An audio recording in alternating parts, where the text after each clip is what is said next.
Coucou à tous, un grand bonjour plein de soleil pour ce week-end.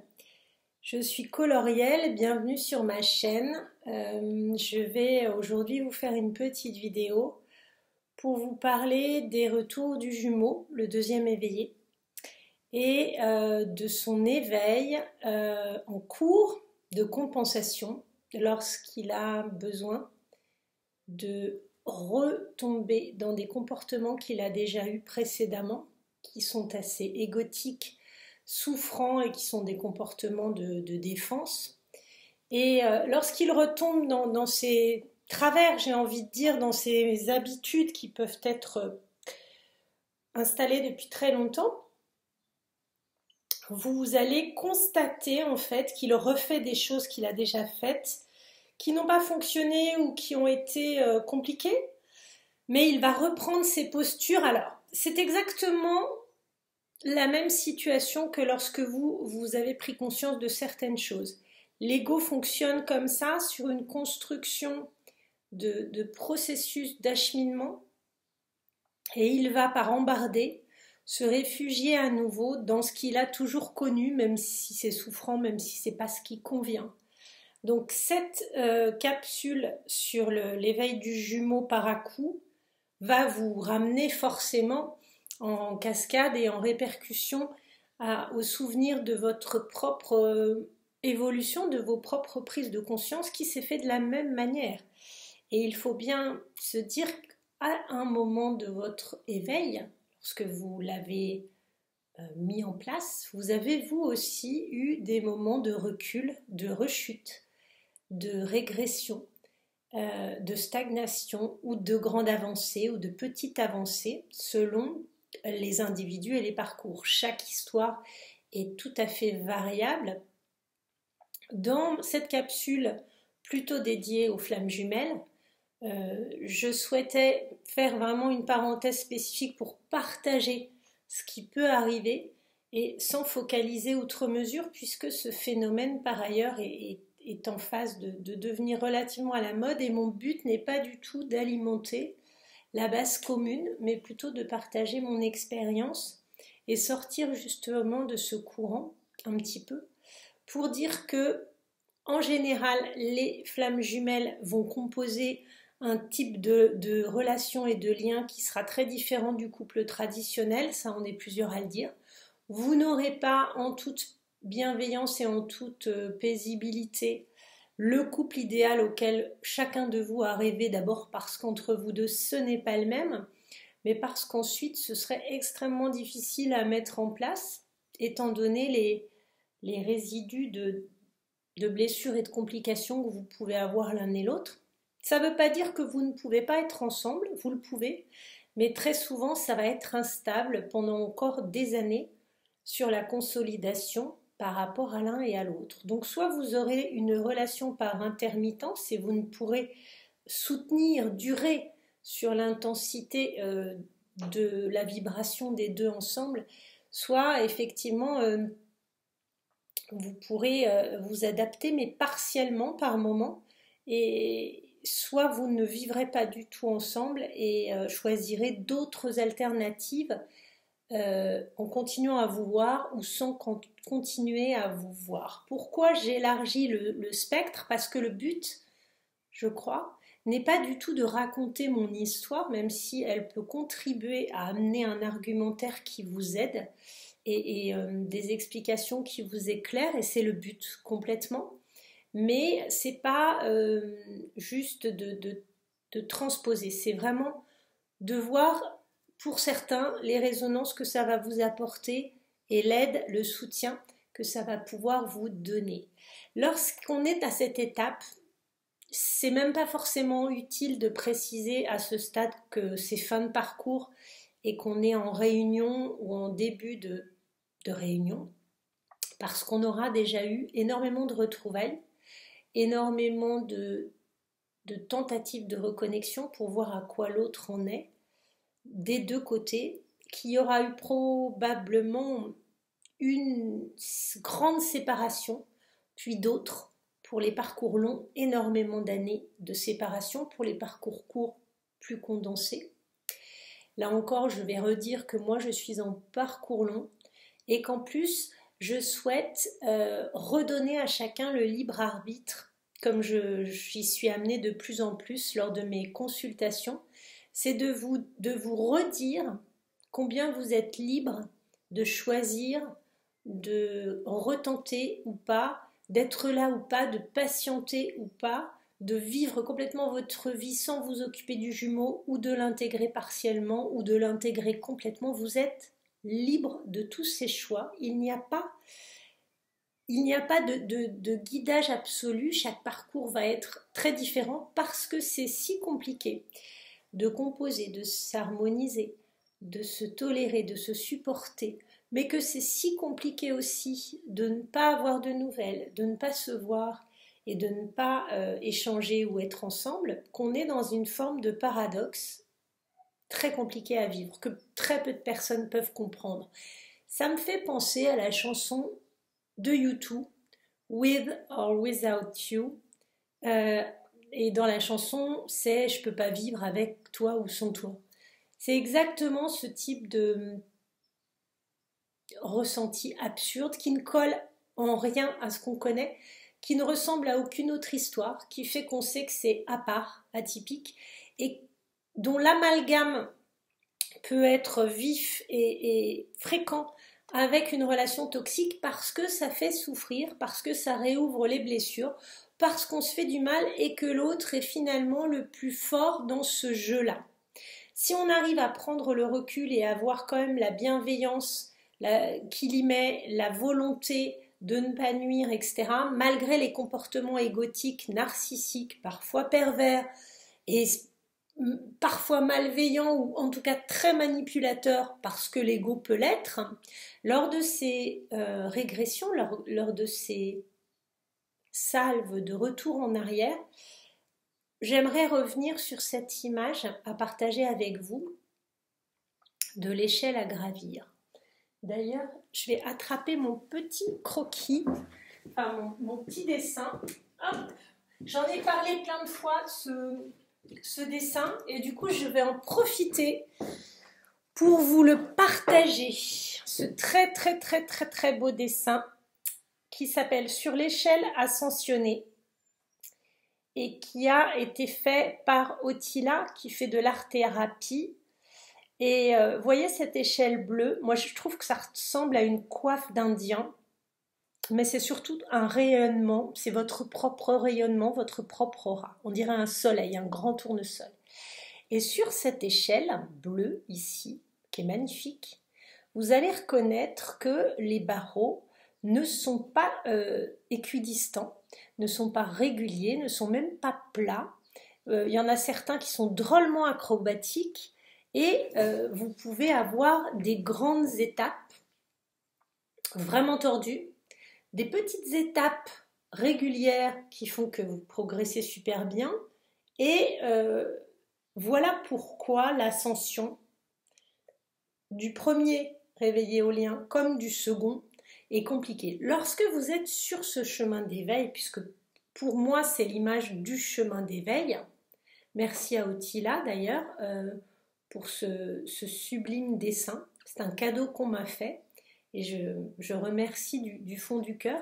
Lorsqu'on est sur ce chemin d'éveil, on va avoir cette approche complètement désemparée et qui nous met dans la situation de ne plus savoir trop comment le gérer d'ailleurs aussi. Je pense que ça peut être effrayant pour les autres, pour l'autre, pour l'entourage, tellement c'est désynchronisé, tellement c'est chaotique. Et puis surtout, l'ego lutte farouchement pour ne pas accepter un changement radical parce que ça lui fait peur, il se sent menacé. Donc avant d'aller vers quelque chose de radicalement différent, quelle que soit la situation, on va s'arc-bouter, on va s'accrocher, on va lutter. Donc rappelez-vous des vidéos que j'ai pu faire pour la consolidation en phase de complétude de la stabilité, de ces retours en arrière, de tous ces qu'est-ce qui m'arrive, pourquoi je rechute, etc. Eh bien, on va transposer en fait cette énergie qu'on a vécue et dont on se souvient avec toute l'expérience qu'elle nous a apportée dans le schéma du deuxième qui travaille à son tour. Et du coup, oui, il faut du temps. Oui, il faut être patient parce que ça ne va pas se mettre en marche et en ordre du jour au lendemain. Il faudra énormément de construction, de reconstruction pour consolider les fondations du changement, le réveil du phénix, la résurrection d'un nouveau comportement par rapport à son ego et par rapport aux éléments qui nous entourent. Donc ayez la perspicacité de comprendre que c'est aussi compliqué pour lui, je dis lui par praticité, lui ou elle, que ça l'a été pour vous parce que changer, c'est difficile. Surtout si vous avez 40 ans, 50 ans, ce qui était mon cas. Vous ne pouvez plus fonctionner comme à 20 ou à 30 et vous avez engrangé, engrammé dans votre apprentissage des mauvais fonctionnements récurrents. Du coup, c'est exactement la même chose pour lui et il va chuter parfois. Comment se comporter lorsque l'autre fait une rechute? Eh bien, mon meilleur conseil aujourd'hui dans la boîte à idées, dans la boîte à soutien, ça va être de vous dire faites-vous confiance. Respectez-vous, ne vous trahissez pas, soyez alignés ou en tout cas réalignez-vous si ça vous atteint tout de même un peu. Vous êtes beaucoup plus stable et moins fragilisé qu'avant, donc vous n'allez pas vous retomber, votre progression est consolidée, elle est réelle. Certes, ça va vous faire vaciller parce que d'un côté, on est content d'être en reconnexion, de l'autre, on constate le dysfonctionnement du jumeau et ça fait peur parce on est dans le schéma analytique de se dire encore une fois, est-ce que ça ne s'arrêtera jamais? Est-ce qu'on en sortira? Ça s'est déjà produit, etc. Donc on peut être dans cette spirale. On peut aussi être dans la spirale donc, du non, je ne veux pas, ça me fait trop peur, je ne veux plus le vivre et de se mettre à l'écart, ce qui n'est pas, je crois, la bonne attitude non plus. Il faut être capable de voir venir ce qui se passe, de l'accueillir et de se reconstruire en prenant un petit recul, en se mettant un petit peu à l'écart, de se ressourcer soi pour être bien et de rester aligné en toute bienveillance en le laissant spiraler tranquillement. Ça va se calmer, ça va s'apaiser de toute façon, tout va reprendre le cours des choses et c'est juste que ne pas l'encourager dans cette voie, ne pas le solliciter même si c'est un recontact possible, faire bien la distinction entre ce qui vous ferait plaisir et ce qui pourra finalement être le mieux pour vous à long terme et le plus aligné, et respectez-vous. C'est-à-dire, si vraiment ça vous chahute, parlez-en. Si vraiment c'est dysfonctionnel, ayez-en conscience, mais c'est pas forcé qu'il faille mettre le doigt dessus et lui faire une leçon de morale. Rappelez-vous que souvent il ne l'a pas fait au moment de votre réveil, il était là ou il n'était pas là, mais en tout cas, rappelez-vous de lui ce qu'il a fait quand il a amorti vos embardés à vous, vos reculs, votre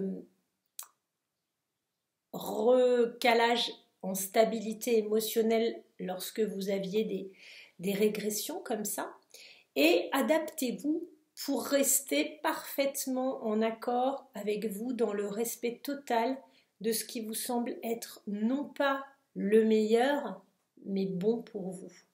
Et faites bien la part des choses entre le côté égotique qui a envie de se satisfaire, de se faire plaisir, de peut-être le revoir, de profiter, de se venger, de lui faire la leçon, ou au contraire de le conseiller en étant un peu tyrannique même. Essayez d'écarter tout ça et de dire peut-être qu'il n'y a pas d'intervention à faire, juste de me reculer, de laisser l'ampleur de la spirale se poser, se calmer, et selon l'attitude du jumeau, qui soit persiste dans son circuit égotique, et là laissez-le faire, écartez-vous, soit va reprendre à nouveau une attitude moins dysfonctionnel, et auquel cas, n'enfoncez pas le clou. Ça ne sert à rien. Vous n'êtes pas là pour juger l'autre. N'oubliez pas que l'autre, c'est une partie de vous-même, que vous avez pu exactement faire la même chose, et ayez la pertinence de trouver la bonne position, la bonne attitude, la bonne action, avec beaucoup de bienveillance. Ça ne veut pas dire qu'il faut tout accepter, et bien au contraire, n'hésitez pas à freiner un peu, à dire peut-être pas, ou ça ne résonne pas pour moi, je ne crois pas, ça ne me ressemble pas, je ne partage pas ton point de vue. Voilà, ça c'est jouable. Et puis surtout, reprenez votre pouvoir, vos hautes vibrations, recalez-vous sur la voie lactée, comme j'aime à le dire, et ne restez pas dans le fait qu'énergétiquement, ça vous a vous aussi plombé un peu, que souvent ce sont des énergies de revival, de choses déjà expérimentées, avec pourtant tout ce que ça comporte. Donc faites bien la part des choses. Et une fois que vous avez, vous, recalé votre stabilité en reprenant le cours de votre vie, en vous refocalisant sur vos projets, voyez ce qui résonne à l'intérieur et ce qui s'impose de la meilleure façon possible, à savoir dans la paix, le calme, la sérénité, ce vers quoi vous étiez tourné avant, entre guillemets, cette intrusion énergétique, que peut-être parfois pour certains vous l'avez provoqué sans vous en rendre compte, puisque vous êtes programmé vous aussi à appuyer sur le bouton du travail de l'autre. C'est ok, tout était fait pour que ce soit comme ça, c'était le rôle attribué à chacun, donc ne vous en voulez pas non plus, ne lui en voulez pas trop, et continuez la progression, soit en vous disant je ne souhaite pas me mettre de côté et l'attendre, je ne souhaite pas être là au cas où pour tendre les bras s'il tombe, ce n'est pas tout à fait votre job. Lui souhaiter le meilleur, retournez vers votre puissance énergétique avec toute la bienveillance que vous pouvez ressentir pour lui, et mettez-vous en off. Adoptez le comportement le plus bienveillant possible, qui est justement de ne pas juger, de ne pas critiquer, mais de ne pas non plus enfoncer le clou, et de pouvoir lui permettre de remonter. S'il est sur cette échelle de lumière vers sa partie la plus blanche, la plus dorée, eh bien, acceptez aussi que ça se fasse par à coup et que ça remonte. Et peut-être il a dégringolé un barreau, plusieurs barreaux de l'échelle, mais il s'est rattrapé. Ses anges gardiens sont là pour veiller sur lui, et ce n'est pas votre job de faire ça. Il va remonter, même si la différence énergétique est importante encore entre les deux, d'où les difficultés tout de même de compréhension, de perception, et le décalage, c'est normal. Dites-vous, ok, je reprends ma route, tranquillement, sereinement, ça va aller pour lui, je le soutiens pour qu'il remonte, mais cela ne m'incombe pas. Et n'hésitez pas, pour certains, à poursuivre votre route avec quelqu'un d'autre, ou si c'était déjà le cas, malgré l'incursion, il y en a qui vont bloquer, hein, c'est aussi une option. Et dans tout ce que je citerai, il n'y a aucun jugement, mais vous pouvez retourner avec la personne avec laquelle vous êtes, ou même rencontrer une personne avec laquelle vous aurez envie d'être, parce que le temps, le timing qui peut s'écouler pour que l'autre prenne sa place est incertain. Incontrôlable bien sûr, non compressible, et donc il lui faudra un certain temps, tout comme il vous a fallu un certain temps. Je vais vous donner un exemple précis. Moi, je me suis éveillée en mars 2020, et il me semble que pour ma consolidation de complétude, alors que je travaille et que ça m'arrive de faire un petit toum et je me recale, j'ai en fait remarqué que Ça avait duré pas tout à fait 3 ans, mais presque. Je dirais mars 2020, septembre 2022, voyez. Donc bien 2 ans et demi. Donc dites-vous que si pour l'autre c'est quelques mois, 6 mois, 8 mois, c'est tout à fait normal et qu'il lui faudra le temps nécessaire en fonction du bagage qu'il a à gérer. C'est pas un Sherpa. Donc du coup, soyez tolérant, bienveillant. Accordez-lui la possibilité de retomber sur ses pattes, comme le chat, et surtout, tournez-vous vers vous le plus possible. C'est la meilleure façon de l'aider. C'est de retrouver vous, votre assise, votre alignement, votre puissance énergétique et votre stabilité émotionnelle. Bien sûr, pour certains, vous serez un peu dans le déni de l'engouement que ça provoque avant de reconnaître que c'est une incursion énergétique et que c'est néfaste pour vous et que ce n'est qu'une partition rejouée à nouveau du passé qui n'a pas du tout été porteuse. C'est-à-dire que ça m'est arrivé, donc je peux en témoigner, vous allez être super contente de finalement de boucler à nouveau au début comme avant. Ce n'est qu'après, soit en échangeant, soit en vraiment soufflant un petit peu et en faisant le bilan des choses que vous allez vous dire c'est pas vrai, on est reparti dans ce cercle vicieux. Oui, très souvent. Et c'est ok aussi. Donc voilà pour la capsule. N'hésitez pas à témoigner, c'est toujours très utile. Il se trouve que j'ai la chance d'avoir certains consultants, consultantes qui sont yin en premier éveillé ou même en deuxième éveillé. Tout témoignage de yin mettra un petit peu d'équilibre dans les témoignages. N'hésitez pas à donner votre point de vue là-dessus. C'est avec grand plaisir que l'on verra vos participations. C'est bienvenu sur ma chaîne. Je vous remercie tous énormément. N'hésitez pas à m'écrire à coloriel, COLORIELLE, de le chiffre à gmail.com. Et je vous souhaite un très bon printemps qui se termine.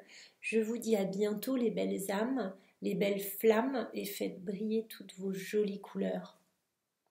À bientôt.